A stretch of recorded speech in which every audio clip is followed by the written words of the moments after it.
Hello class 5th. Today in social science we are going to discuss lesson number 3, that is equatorial forest. Okay, so in this chapter we are going to discuss about location, climate, plant life, wildlife, human life and agriculture. Okay, so now today we are going to discuss about location, climate and plant life. Okay, so what do you mean by location? The equatorial rainforest regions, as the name indicates, are found near the equator between 0 degree and 10 degree north and south of the equator. The equatorial regions falls in the torrid zone and remains hot and wet all throughout the year. If you look at the map carefully, you will be able to see that it is spread over parts of 3 continents, Asia, Africa and South America. Equatorial rain forest region equator के पास 0 degree और 10 degree के बीच equator के north और south में पाए जाते हैं. Equatorial region torrid zone में आता है और पूरे साल भर यहाँ वेट रहता है और हॉट रहता है. ओके, मतलब गर्म और सूखा रहता है. अगर आप मैप में देखोगे तो देखोगे कि ये 3 कॉन्टिनेंट्स में फैला हुआ है, एशिया, अफ्रीका और South America. Okay, then in South America the countries located in this region are Ecuador, Colombia and Brazil. The rain forest covers the entire Zaire basin and the Guinea coast in West Africa. South Asian countries like Malaysia, Singapore, Indonesia, Sri Lanka, parts of India and Australia are also situated in this zone. South America में जो country इस reason में located है वो है Ecuador, Colombia और Brazil. Okay, waste Africa में ये रेन फॉरेस्ट कवर करता है पूरे जायर बेसिन, गिनी कोस्ट को. ओके, फिर साउथ एशियन कंट्रीज जैसे कि मलेशिया, सिंगापुर, इंडोनेशिया, श्रीलंका और इंडिया की कुछ पार्ट्स, ऑस्ट्रेलिया, ये सब भी इस जोन में सिचुएटेड है. Okay, then next is climate. The climate of the equatorial regions is hot and humid throughout the year. The duration of day and night is equal. The humidity is very high because of the high rate of evaporation from large rivers, ponds, seas and transpiration from plants. Rainfall is heavy throughout the year with an average between 250 and 350 centimeter annually. Rainfall is accompanied with thunderstorms that is typical in the equatorial belt.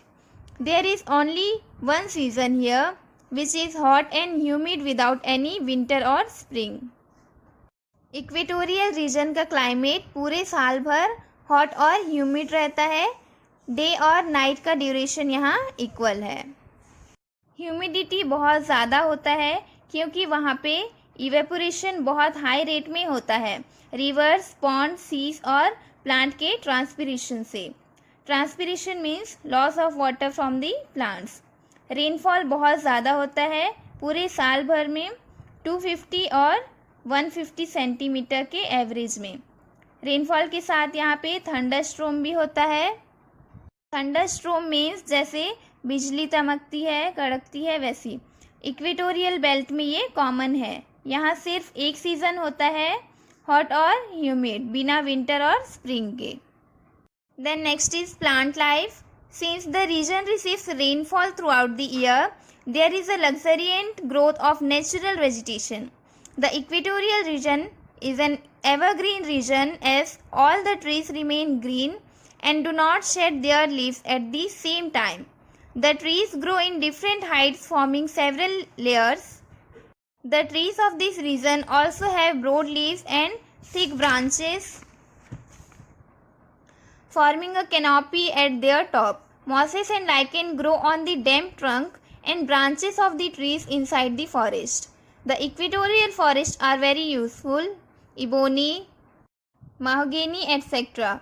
provide raw material for many industries. These forests also comprise creepers, orchids, lianas and tall trees. They release oxygen and a lot of moisture into the air which form thick clouds and result in heavy precipitation. In fact, that is why they are called rainforests. इस reason में साल भर बहुत बारिश होती है, इस वजह से नेचुरल वेजिटेशन का ग्रोथ अच्छे से होता है. इक्वेटोरियल रीजन एवरग्रीन रीजन है क्योंकि सारे ट्रीज वहाँ के हमेशा ग्रीन रहते हैं और उनके लीव्स एक साथ नहीं मुरझाते हैं. ओके. इस रीजन पे ट्रीज डिफरेंट हाइट्स पे ग्रो करता है जिससे बहुत सारे लेयर्स फॉर्म होते हैं. इस रीजन के ट्रीज में ब्रॉड लीव्स और थिक ब्रांचेस और टॉप में कैनोपी फॉर्म करता है. मॉसेस और लाइकेन डैम्प ट्रंक पे और फॉरेस्ट के अंदर ट्रीज के ब्रांचेस में ग्रो करते हैं. ओके. देन इक्वेटोरियल रीजन बहुत यूज़फुल है. इबोनी, महागोनी ये सब क्या है, रॉ मटेरियल्स प्रोवाइड करते हैं बहुत से इंडस्ट्रीज़ के लिए. इन फॉरेस्ट में क्रीपर्स, ऑर्किड्स, लाइनास और बहुत से टॉल ट्रीज भी हैं. ये एयर में ऑक्सीजन और मॉइस्चर रिलीज करते हैं जो थिक क्लाउड्स फॉर्म करता है और इससे हैवी प्रिसिपिटेशन होता है. इसीलिए इसे क्या कहते हैं, रेन फॉरेस्ट भी कहते हैं.